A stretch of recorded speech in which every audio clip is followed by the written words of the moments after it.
Well, I want to thank you for coming today. It's a little bit, well, it's exactly noon, so we'll wait another minute or two before we totally get going, but right now I'm going to just go through some housekeeping things and just welcome you guys to our webinar.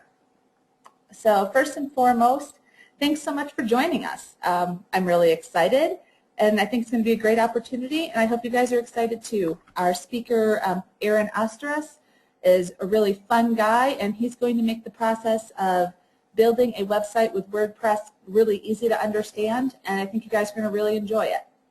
As I mentioned, this is our training. We're going to learn to build a website today with Aaron. Aaron, could you move to the next screen? Awesome. So this is Aaron. He's the content manager at Site 5 who is helping us with this webinar today. And as you can tell, he looks like a fun guy, and we're going to have a good time today. And he's going to make it really easy to understand, and we're just going to all rock through this. So if we can go to the next screen, we'll talk a little bit about what we're going to discuss today. So first and foremost, we're going to talk a little bit about WordPress as a platform, and then go through some different features and functionality within the WordPress dashboard, including pages, posts, categories, tags, menus, themes, and finally plugins and widgets. I know this is a long list, and once Aaron starts doing the demo, we won't be able to see this. So there is an option under materials on your go-to training toolbar. There is a copy of this itinerary. So if you want to take that down just so you kind of know where we are as we go through this, that's an option for you. And finally, if you have any questions, please put them through the chat window. I'll be monitoring it throughout the presentation.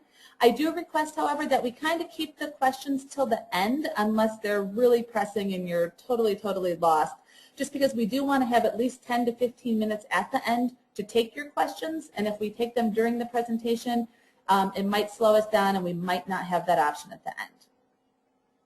Okay, and other than that, I think we're just about ready to get started. So Aaron, if you'd like to take over, you can start talking about WordPress, and I'm going to defer to you at this time. Fantastic. Good morning, everyone. And as Kim said, there is quite a lot we need to go through today.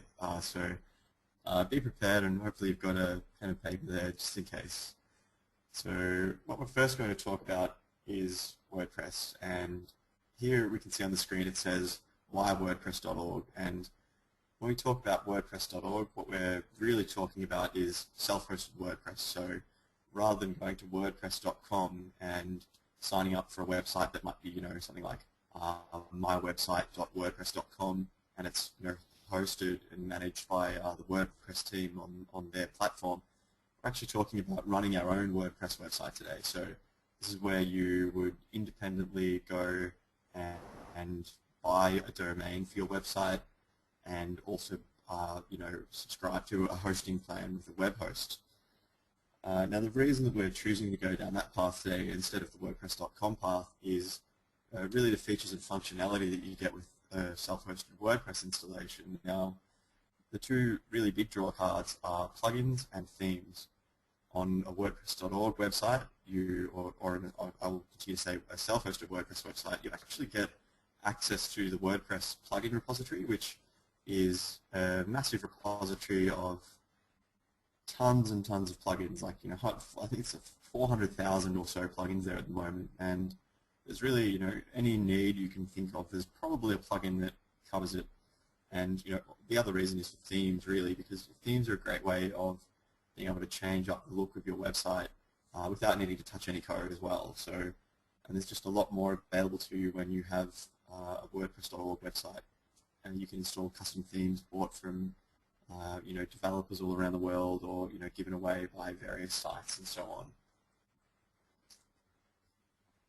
So the first step in really establishing our own WordPress website is we need to install WordPress, and for this, it's something you need, a domain and web hosting for. You can, a domain costs approximately $10 a year, really, and hosting plans just sort of start around the $5 or $6 mark a month. So it's pretty cheap, really. If you look at it over the course of a year, it's quite cheap. So I'm going to be using Site 5 to demonstrate how we install WordPress, and the screen that we're looking at now is the login screen for Backstage. And Backstage is essentially just the control panel for your server. It's where you administer any changes you need to make, how to really easily and simply install WordPress or other various content management systems and blogs and forums and so on. So I'm just going to log into this now, and it'll quickly just take us through to show us an overview of our server. So I just need to change onto the server I'm going to use now.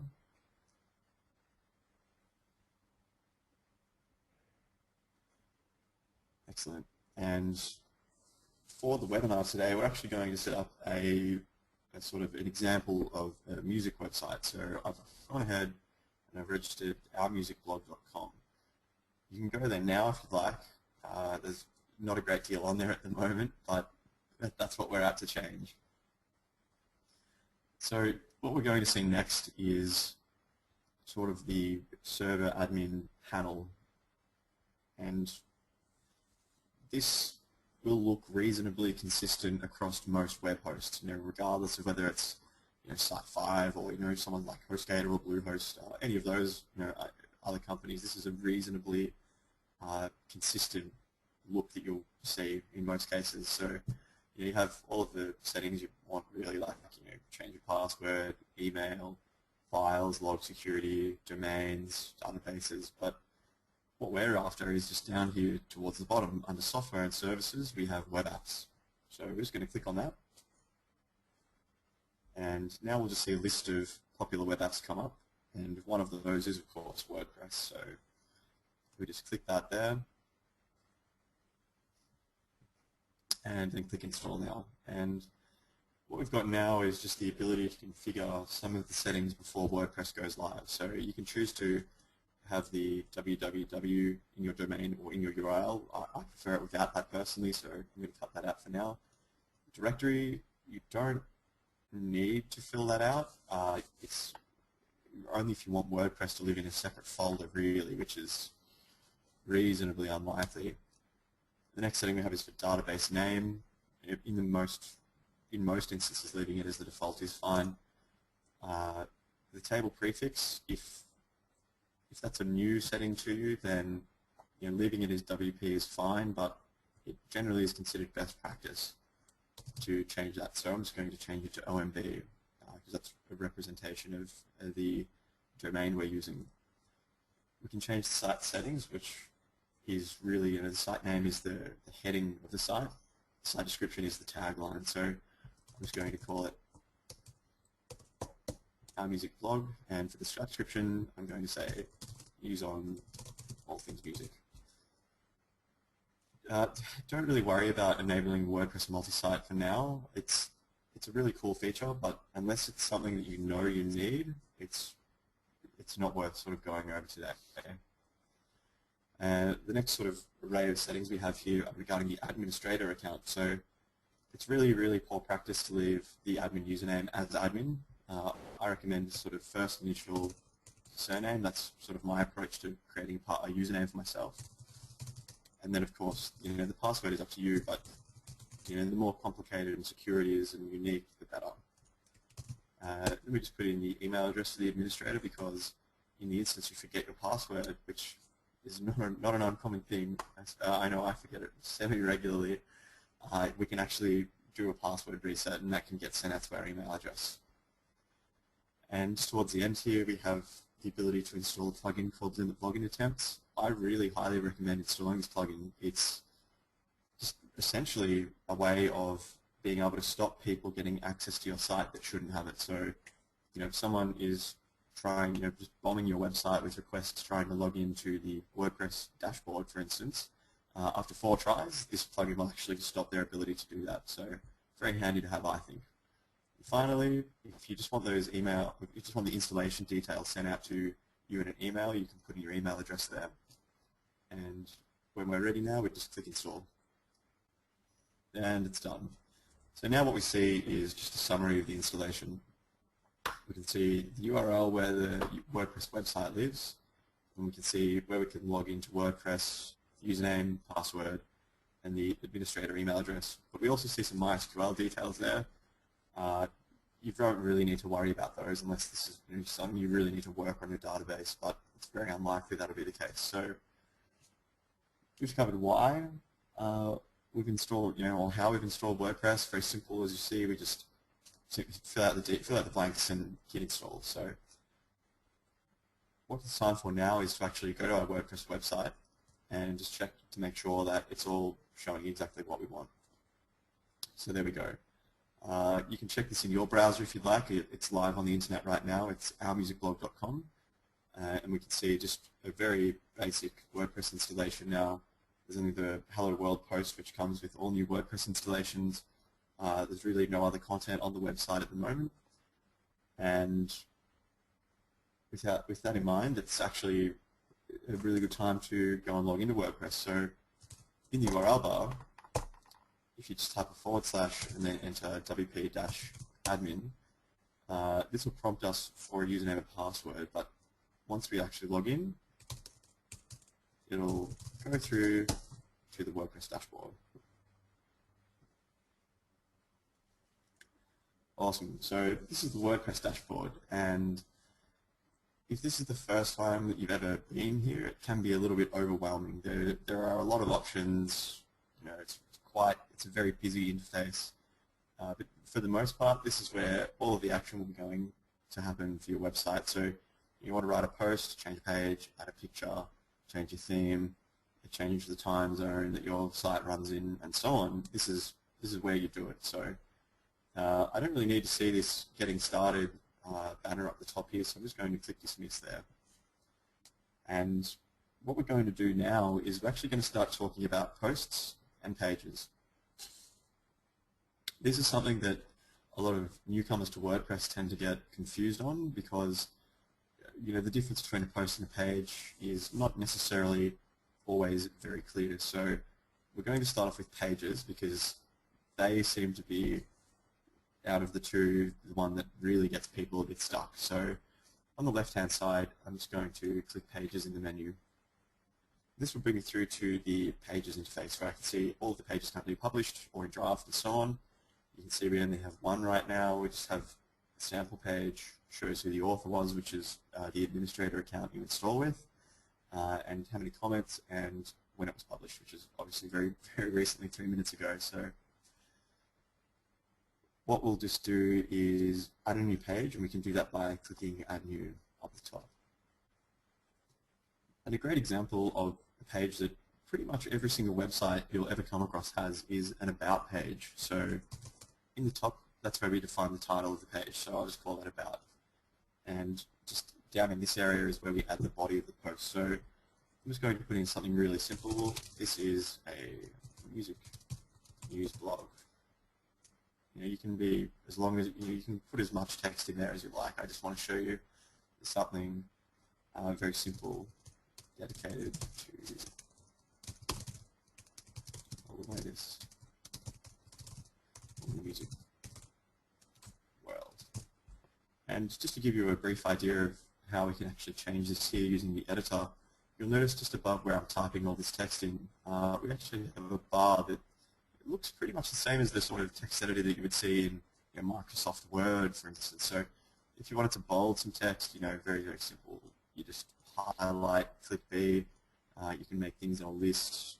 You can choose to center align or right align your text as well. I'm just going to leave it off to the left for now. And that's really the core of editing that page there. But if we look over to the right now, we see the publish area. We can optionally choose to save it as a draft or to preview it, which means we can actually view it before we publish it. In most of these cases, people would typically, save a draft, read over it, edit it, save a draft again, check it out again, and so on. You can also choose the visibility of a page here. You can choose for it to be public, which means that anyone can see it. You can choose password protected. That means only people with the password can see that page. And private, which means that people need to be logged into your website in order to see that. And finally, we just have the ability to schedule when we want it to be published. If we just click Edit, you can see you can define the date and time that you would like it to go live. But we just want it to go live right away, so we're not going to worry about that for the moment. And I'm just going to click publish, and then we'll go through and view our page, talk a little bit more about it, and then move on to posts. So WordPress returns a nice green bar in the left with the message page published, view page when it's been successful, which is obviously a very good thing. So I'm just going to click view page now, and there we go. We can see there's the title, the text as we defined earlier, it's bolded at the start, just as it looked in the dashboard as well. And there's a comment field just below that. So just to recap on sort of, what we would use a page for, a contact page is a great example of a page, and about page is a fantastic example. Maybe you run a website that a lot of people contribute to, so you might have a custom page for the contributors or staff, for instance. So anything that's not part of the content that your website provides is a page, generally speaking. And just to illustrate this, we'll go back to the home page now, and you can see that we've only got the Hello World post in there at the moment. The About page we just made, it's not in this sort of main content stream here, but we can see that it does appear as a menu item, but we'll get to that a little bit later. So what I'm going to do now to really help drill in the difference between a page and a post is go back into the dashboard, and on the left-hand side, click Posts. So this looks pretty similar to the Pages list interface. So you can see the title, the author, when it's published, but when we're talking about posts, we can also see categories and tags as well, because these are a little bit more involved. So what I want to do now is just click Add New Post, and I'm going to call this post, I'm going to call it Dave Grohl with the Foo Fighters, and just add a little text, development.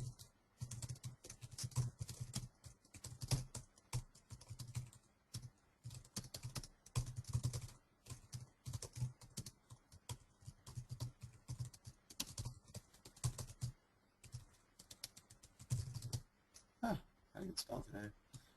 And I'll just show you how to add a picture as well. It's really, really simple, and it's something that people generally want to do when they're writing content for their WordPress website.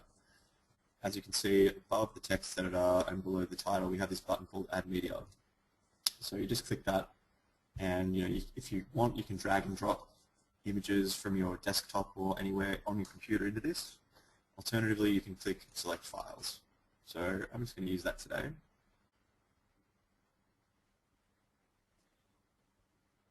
Awesome. And I've just got this picture of Dave Grohl here that I downloaded earlier, and I'm going to upload that. And just a few things when it comes to images in WordPress. We can see that when it's uploaded, it's automatically checked to be inserted into the post. We can assign a title, which the title is what will appear if you hover over the image with your mouse. And the caption is some text that will appear below the image in the post. It's optional if you want to add, adding a caption is totally optional. You don't have to do it. I mean, the same it goes with all these fields here, but it's best to generally add a title and some alt text. So when it comes to alt text, it's the text that is read by screen readers. So anyone who's viewing your website that may be vision impaired and thus using screen reader will actually get a much better experience of your website and be able to follow your content a lot better if you have alt text defined. So, for example, we might say Dave Grohl, black T-shirt, smoking a cigarette. And just as an example, you could even use that as the caption if you wanted. Just it's sort of descriptive about the image. Just towards the bottom though, we can choose how we want that image to be aligned, just as we did with the text earlier, left, center, middle, or left, center, or right, or none as well, which is also an option, so the text will completely wrap around it. Now you can choose where you want it to link. By default, it will just link to the actual image itself. You can choose the attachment page, a custom URL, or none, or no link at all. So I'm just going to choose none for the moment. And just finally, we get to choose the size of the image, because the bigger the image you upload, the more sizes that WordPress will resize it into for you to be able to use in your posts. So I'm just going to use full size for now, and I'll click Insert into Post. And once again, we have the same options on the right-hand side regarding publishing. Do we want it as a draft? Who do we want to be able to see it? And when do we want to publish that post? So I'm just going to leave those all as they are for now because we want this to go live straight away, and I'll hit publish.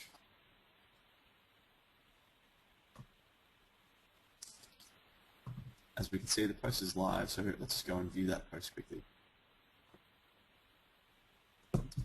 Okay, great. So here's the post. We can see the title there, when it's published, who it's published by, the ability to leave a comment. And if you're logged in, we can also see that we can click edit, so we can edit the post straight from there. We've got the text that we put in earlier, the picture is defined. We hover over it, hopefully we'll see a title tag. And in addition to that, we also have the caption below, as we specified earlier.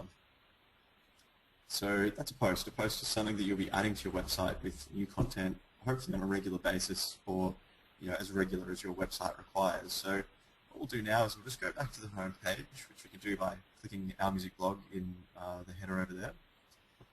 And just to show you here, it looks almost the same, but you can see Hello World is there, and then we've got the Dave Grohl with the Foo Fighters post just above it. And this is how posts work. So posts will appear in the main content stream of your website. So whenever you're writing your content, you should always use a post. As we mentioned earlier, pages are really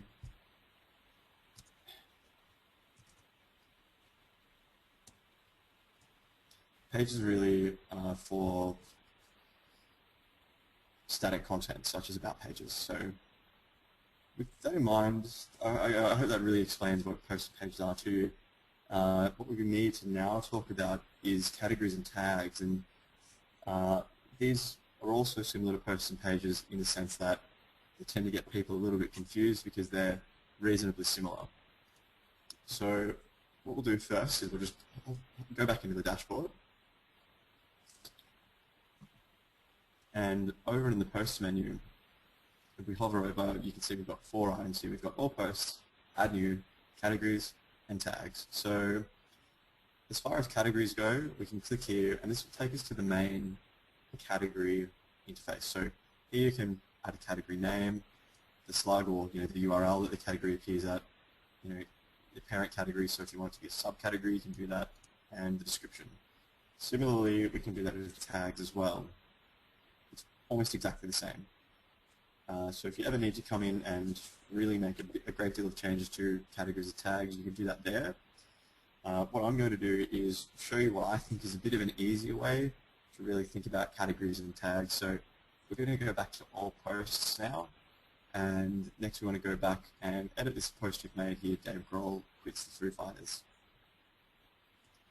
And on the right hand side, if we scroll down just a little bit, we can see we have the categories area. So what we can do here is we can click add a new category. Now this is a music website that we've got, so we need to create a few categories that are reasonably related to that. So we'll just create a music news category. Let's also make a rock category and a pop category, and we'll also make a dance category. And so Foo Fighters, bit of a rock band, but we've got all these new categories we just created. So we probably don't want them to appear in dance, pop, or uncategorized, but having them in the rock category and the music news category, I think makes perfect sense. So then we'll just click update. So just what we did there is we just created a couple of categories, and to remove this post from certain categories, we unchecked those checkboxes.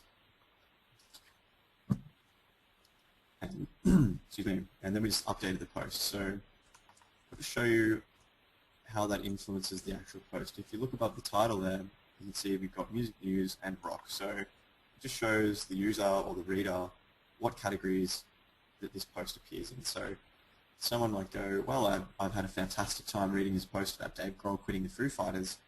I wonder what else they've got in the music news category. So they could click on music news, and then it would show a list of all the posts on your website that appear in the music news category. So in a sense, I guess a good analogy is to think of categories like a filing cabinet. You might have a filing cabinet with, the top drawer is music news, the second drawer is rock, and the third drawer is pop, for instance. So, you can find what should be in the right place when you look for it. What we can also do with categories is add subcategories, so you can think of those as the folders that would appear within the labeled filing cabinet drawer, for instance. So we can just click Add New Category in this interface here again. And so we've got rock. So maybe let's add a few bands in there now. Let's add Pearl Jam and choose the parent category as rock. So we'll add that. And now we'll also add the Foo Fighters. Once again, we want the category parent to be rock. And so we'll just untick Pearl Jam because obviously Dave Grohl's only Pearl Jam at the moment. And as you can see, Foo Fighters is slightly indented to the right, which indicates that it is a subcategory, which is just sort of a way of being able to refine the structure of your content a little bit. So it's a bit more specific, and it allows people to drill down in a sort of funnel through your website. So we'll just click Update once again, and we'll go and view that post one more time. So we've got Foo Fighters, music news, and rock as the categories there at the moment. So once again, we'll just go back to edit this post. And so just to recap on categories, they are how you structure the content on your website. Very, very simple like that. And you can have as many categories as you like. You can, even if you wanted to have a category within Foo Fighters, that would be a subcategory. That's doable too. The structure of your categories really depends on the content you have and how involved your website really wants to be. And with that in mind, it's time to move on and talk about tags. So you're probably wondering, what is a tag and how does it differ from a category? Well, a tag should be considered a supplementary way of organizing your content. So categories will, generally speaking, be the default way that you organize your content, and I certainly feel that remains true, and they are the best way to do it. But a tag would be added if there are any special points of interest that don't necessarily belong to a category. So for instance, we've got this post on Dave Grohl quitting the Foo Fighters. It's tagged with, or it's in the rock category within, and then in the Foo Fighters category, but maybe we want to add some more detail to this. Maybe we want to tag it with Dave Grohl, because he's a pretty interesting guy and he's in about 1 million bands at any one time.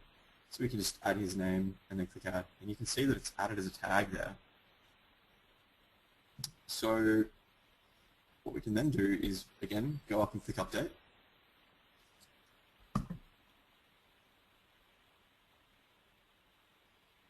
And view the post one more time. And if you look just down here towards the bottom of the post, you can see where that tag has appeared.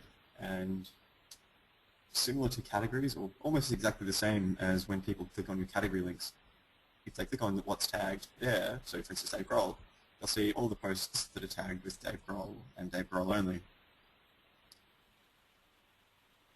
So I hope that really illustrates the difference between a category and a tag. A category is for the bulk organization of your website. Tags are really for supplementary points of interest that other people, maybe they don't want to read about the Foo Fighters, they want to read more about Dave Grohl, so they can do that very easily. Okay, so that really wraps up categories and tags. If there's any questions, feel free to type those out in the chat, and Kim will note those down and we'll go over them at the end, because I know that categories and tags can tend to be a bit of a confusing topic, at least at first. But if you are confused and you're not sure which to use categories. Otherwise, it's time to talk about menus. No questions. Go ahead and move on, Aaron. No questions? Okay, sure. Excellent. So when we're talking about menus, WordPress has a really fantastic way of being able to use menus. So just looking on our website now, if we look up to the top and over to the right, we can see we have a menu here.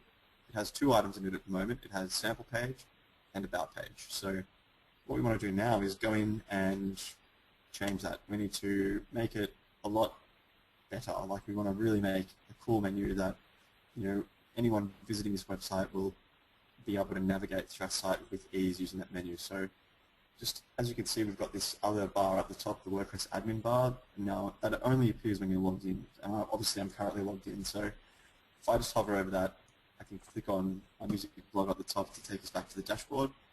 And when it comes to editing themes and menus and everything else, you can find them under the appearance menu. So we just hover over to that and go to menus.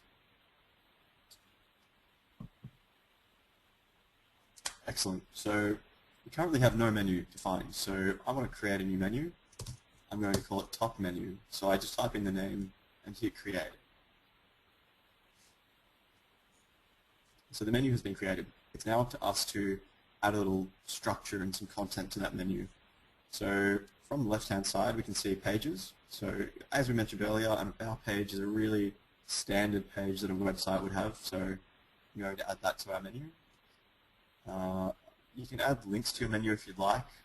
I don't really think that's necessary at the moment, so we're just going to skip over that. But you know, the option is there if you should choose to use that. And categories, we definitely want to add some categories. So let's add a number of categories. We'll just add all of those categories to the menu for now. So we check the boxes and click Add to Menu. And then if we just scroll down a little bit, we've got two menu settings that we can choose here. We have Auto Add Pages. So what that means is if we check that box, anytime we add a new page to WordPress, it will appear as a menu item. You can choose to use that. It is the default function of WordPress. Earlier we saw we had 2 page items on the menu, and that's because of this setting that is just a default. So I'm going to leave that off myself, and I'm going to choose the theme location of top primary menu because that's the one that we're currently working on. So I make that change and I click Save Menu. Excellent. So what we need to do now is click on the link back to our website at the top, and we can see our menu in all of its glory. So we can see we've got all of those items that we wanted on there earlier. But one thing you might notice is we've got Foo Fighters and Pearl Jam appearing as their own menu items when, you know, categorically speaking, as we did before, they were actually subcategories of rock. So let's go and fix this. So what we do is we just hover over here and click on menus once more. And we can see that rock is just there with Foo Fighters and Pearl Jam underneath it. So to make these appear as sub-menu items, very, very simple. We just simply click and drag to the right. And you can see that those stay indented to the right, and they also have sub-item listed there. So what we need to do now is just save the menu to update WordPress with these changes, jump back to the home page, and there we go. So we can see rock has a little arrow next to it pointing downwards, so if we hover over it, we get those sub-menu items there. So really, really super simple, really easy, and a great way to use menus to enable people to browse your website really easily.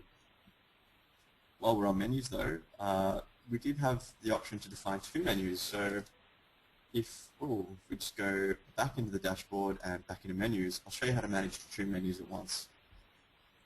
So we've only got 1 menu in use right now, so what we need to do is create a new menu. So we just click that link there, and we'll call this left-hand sidebar menu. So just type that name in and click create.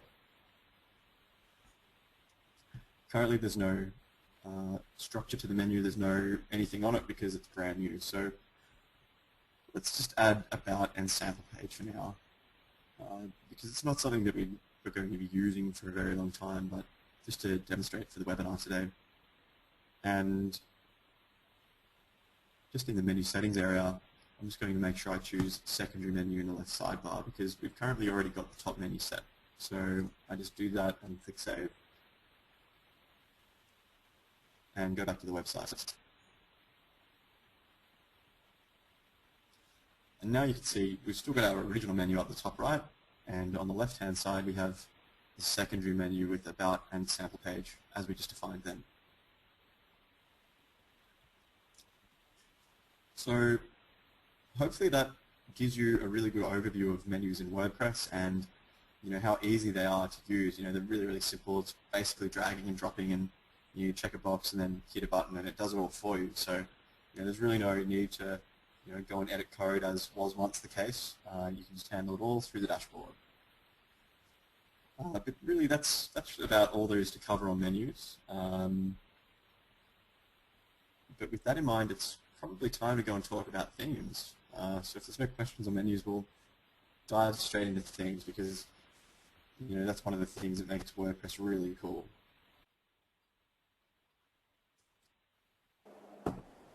No questions, Aaron. Excellent. Okay, so at the moment, looking at our website, we are using a theme at the moment. We're using a theme called 2014. I think it's a very nice theme. It's the one that comes with WordPress when you install it at the moment. It's version 3.8. Prior to 2014 was 2013, and prior to 2013 was 2012, funnily enough. So let's start talking about themes in a bit more detail. So if we go back into our dashboard, and then appearances and themes. So here's the themes interface, and we can see that we have 2014 installed and activated at the moment. We also have 2013 and 2012 installed but not activated, because obviously you can only have one theme installed at a time. And from here we can you can add, remove, and delete themes. So what we want to do is add a new theme. You can click Add New up the top, or click this rather large Add New Theme button down the bottom. Here we can choose to search for themes. So maybe you want a blog style theme, you can search for that, or a magazine theme, and you can search for that, or even a corporate theme, you can search for that too. And you can filter down the results based on the color, how many columns it has, the layout, various features, and strangely we have some subject settings we can set there, like holiday, photo, blog, and seasonal, which I can't imagine are super useful, but that's okay. They are there. And really from here, as mentioned, you can search for themes. You can also click Upload. So if you have had a developer build the theme for you, they'll send it to you in a zip file, and you can upload that to install to WordPress. Or if you have bought a theme off one of the more popular theme websites, such as Theme Forest or Mojo Themes, we've bought the theme off another theme company such as Woo Themes. This is where you would actually upload that theme.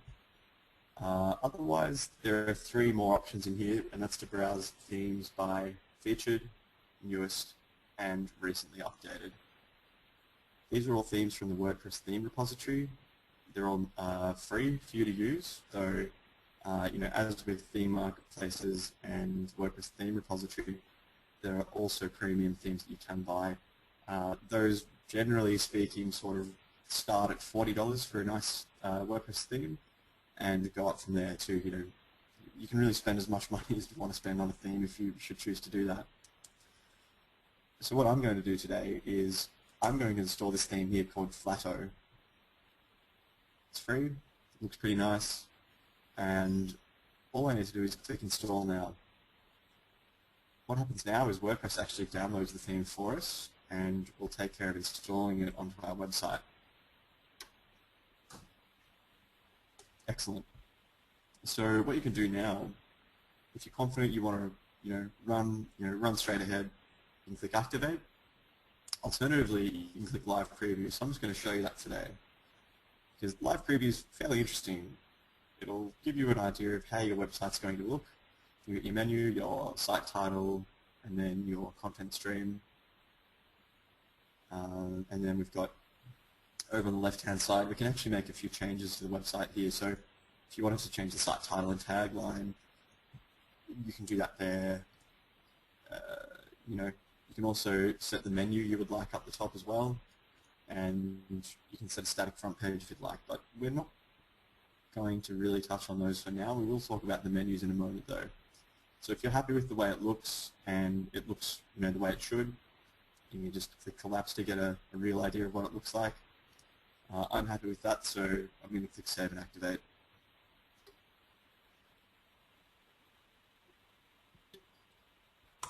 Awesome. So let's go through and click Visit the site. So it looks exactly as it did in the live preview, which is obviously very good news. What we did sort of touch on just there briefly is the menu situation. When you're changing themes, it can be very easy just to go through and hit activate and check it later.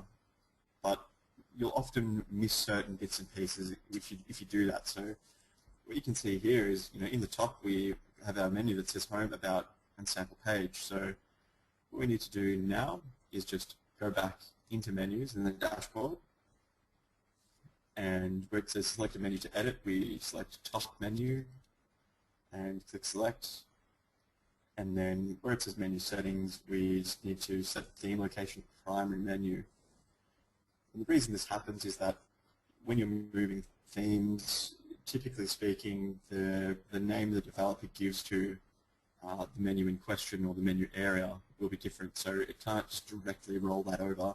You will need to go and change that. But hey, look, we've just done it then. It's taken about 10 seconds to do that, which is obviously fantastic, very easy to do.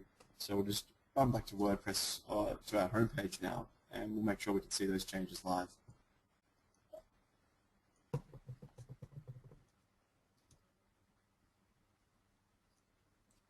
Excellent, there we go. So we have the About link, Dance, Music News, Pop, and Rock with those subcategories. So that's probably all there is to really talk about regarding themes. As mentioned, you can find custom themes pretty much anywhere. There's a number of websites that you can buy themes, a number of websites that give them away for free, which we'll talk about a little bit towards the end there. And yeah, you can even try making them yourself if you're feeling a little bold. It's a learning experience unto its own, but it's quite fun. So with themes now, we're sort of approaching the end of the webinar now. We've got two more topics to talk about, and they are widgets and plugins. So I'm going to move on to widgets now because they're a little bit simpler and easier to talk about. So looking at our website, on the right-hand side here, we can see we have a search bar, recent posts, comments, archives, categories, and finally the meta. These are all widgets. These aren't specific to the theme or hard-coded in, and they're really, really simple to change. A lot of people tend to run with the default widgets because having a search on your website is obviously very handy. Having recent posts and recent comments is a great way of showing visitors to your website what's recent posts on your website and what posts are popular with comments. Your archives can be handy if people want to go through and view your website on a month-by-month basis of what was published.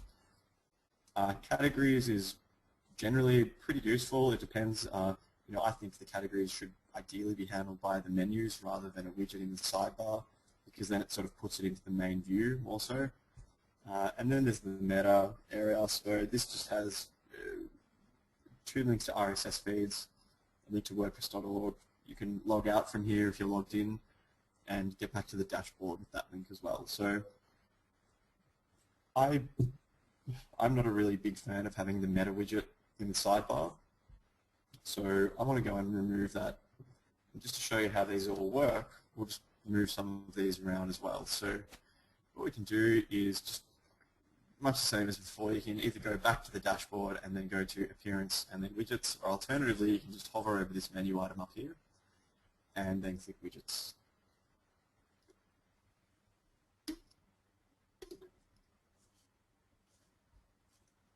So on the left-hand side, we have two columns, and they are the available widgets. So there's a few interesting ones in here. I think probably the ability to add a custom menu is pretty interesting. So what you could then do is, on this theme, we can only use one of those menus that we've got at the moment because we only have one menu area. But using a widget, we can actually make a third. Other than that, they're all reasonably basic. You have search, tag clouds, not very useful, and so on. So widgets are very basic in that sense. And to edit your widgets, you do that on the right-hand side, where there are the two columns showing your current widget areas and widgets in use. I want to delete the meta widget, so I'm going to do that. So I just click on delete and it's gone straight away. I don't really think that the archives have a place there, so I'm going to delete those as well. I think categories could be moved up, so I can just move it up like that. And I just like to add a custom menu. We'll call it more information, and then we can just select the menu as left-hand sidebar menu. Even though it's going to be on the right-hand side now, it's still okay to leave it like that. So I'll just hit save, and let's go back to our website and view that now. So we have search, recent posts, categories, recent comments, and more information with the menu that we just inserted. So that's an idea of how you can use widgets on your website. It's, they're interesting. Just to add a little, that extra 5%. I will just run back into the widgets area just to cover one more thing though. In this theme, we have 4 widget areas in the footer. So this will change on theme to theme. Usually themes are required to have at least one widget area. Where it appears varies. So, for instance here, you might add archives to footer 1, recent comments to footer 2, and pages to footer 3. And we'll just go and save those. And we'll just go back to the website now just to show you how those work. There we go. So there's the 3 footer widgets. We can fit 4. You can use 4 if you want. Depends on the theme and in terms of how it will display if you have less than the maximum number of widget areas visualized as possible. So now it's time to talk about plugins, and I think this is probably the best part of it all, because using a plugin we'll actually get to draw on the information that we've covered and hopefully learn today to really show how we're all intertwined within WordPress. So I guess the first question is, what on earth is a plugin? Plugin is just a way of really easily being able to extend your website. Now, it might be a certain functionality that you want. It might be to change a particular part of the layout. If you can think of something you want to change on your WordPress website, there's probably a plugin that does it for you. You can membership plugins, and if you want to sell t-shirts, for instance, you can have a plugin that will handle the sales aspect of that.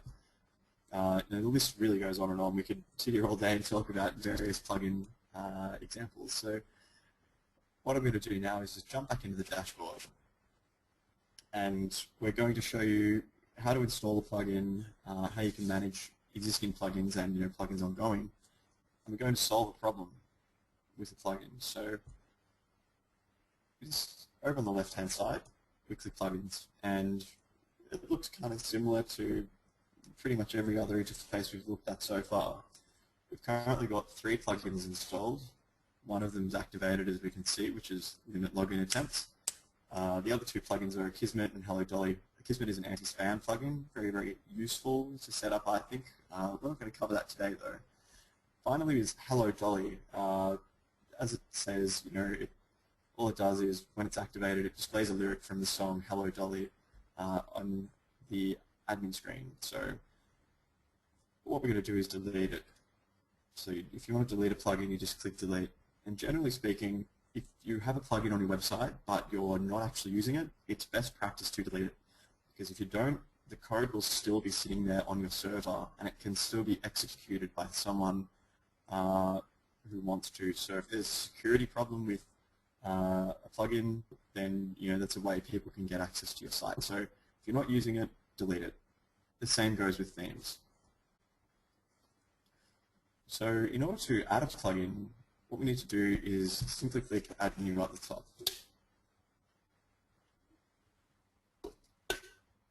And the plugin that we're going to install today, at least in this webinar, is Contact Form 7. Because as we sort of spoke about when we were talking about pages earlier, we said that a really common page is a contact page. By default, WordPress doesn't actually have the ability to use a contact form. So as you can imagine, there's a plugin for it.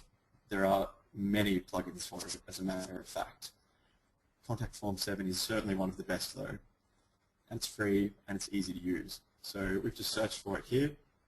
You can see there it is. It shows you a description of it. You can click details if you want. You can learn a little bit more about the plugin there.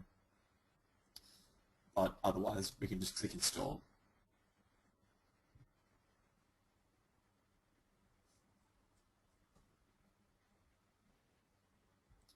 Excellent. So the plugin has been installed. Now it's time to activate it. And keep your eyes on the left-hand menu just around there.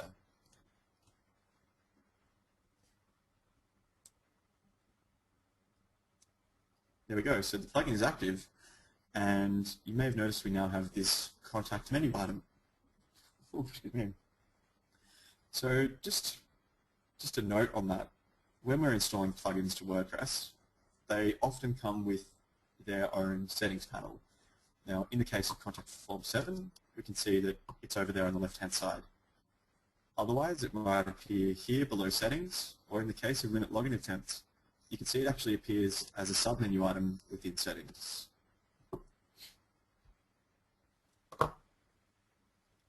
Right on. So we've installed the plugin and activated it. Let's go and just take a look at what it offers us.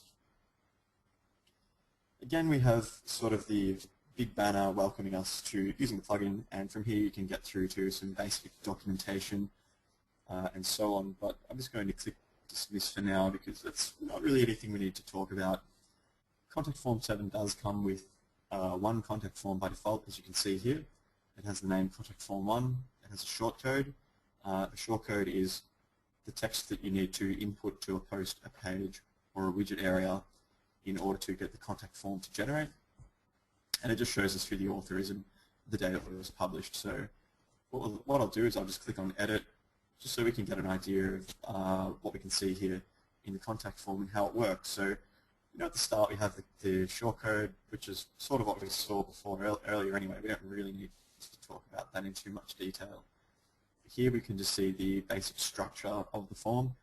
It'll be asking for a name, email address, subject, the message, and then a send button at the end.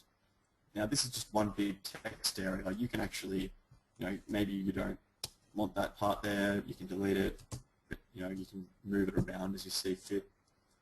There's a vast number of tags you can use here as well, so maybe you want someone to be able to upload a file, a screenshot, or something that might be reporting a bug on your website. You can do that very, very easily.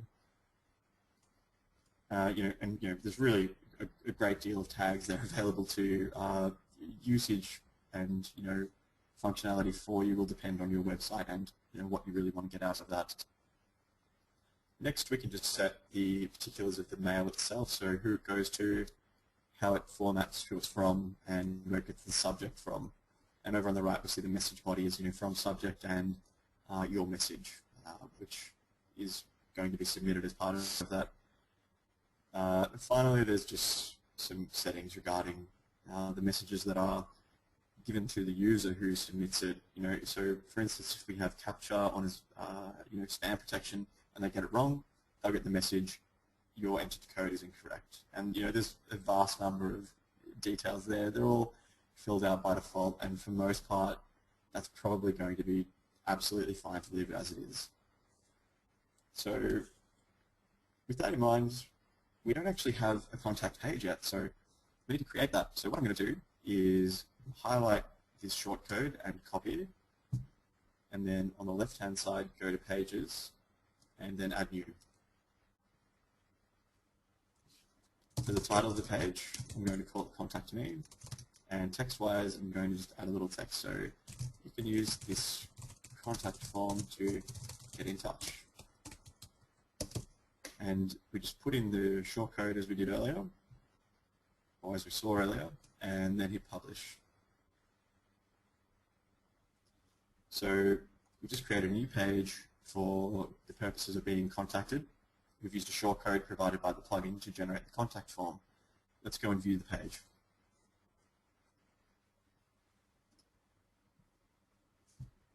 Excellent. So there you have it. There's your contact page with the text we put in earlier, and just the basic contact form as provided by the plugin. So people can, really simply, or say you as a site administrator can install a plugin such as Contact Form 7 and easily create a contact form. So that's an example of one common problem really simply solved by a plugin. However, what we have is we don't really link to that from anywhere. We can see in the pages here down in the bottom in this menu that we created earlier, Contact Me does appear as a menu item, but it doesn't actually appear up the top. So what I want to do now is go back into the dashboard and go to menus. And I really want to add the contact menu item up to the top. So the top menu is selected here, as we can see. And what we then do is select Contact Me, click Add to Menu, and we can see it's just populated there, so we hit Save Menu. And we go back to our website, and there we go. You can see Contact Menu now appears in the top menu for the website. So that is really where we're going to wrap up the webinar for now. We've covered quite a lot of detail, and it's taken exactly an hour, which is what we've sort of forecast for, so that's fantastic. We've sort of spoken about why we use self-hosted WordPress, so themes and plugins are really the primary reasons there. We've covered the dashboard and sort of explained that it's the operations center for your WordPress website. We've discussed posts and pages, and the differences between them. So obviously, page is for a static style of content, so an about page or a contact page. Posts are, for your ongoing content. So, on our music blog, we've got some music news about Dave Grohl. We also cover categories and tags, which is quite detailed in its own right. So, the categories are how you structure your content on your website. Tags is just a simple, like for very fine points of, interest on posts or as a supplementary technique to organize your content. We've also covered menus and shown how amazingly simple they are to use. And then we've covered widgets as well, which are very basic, and we wrapped up with plugins and showed how you can solve a common problem or a common request with a very simple plugin. So I hope you've all enjoyed it and taken a lot away. Like, I know it's actually a great deal of information to go through, especially if you're new to WordPress. Yeah, if there's any questions, now's the time to ask.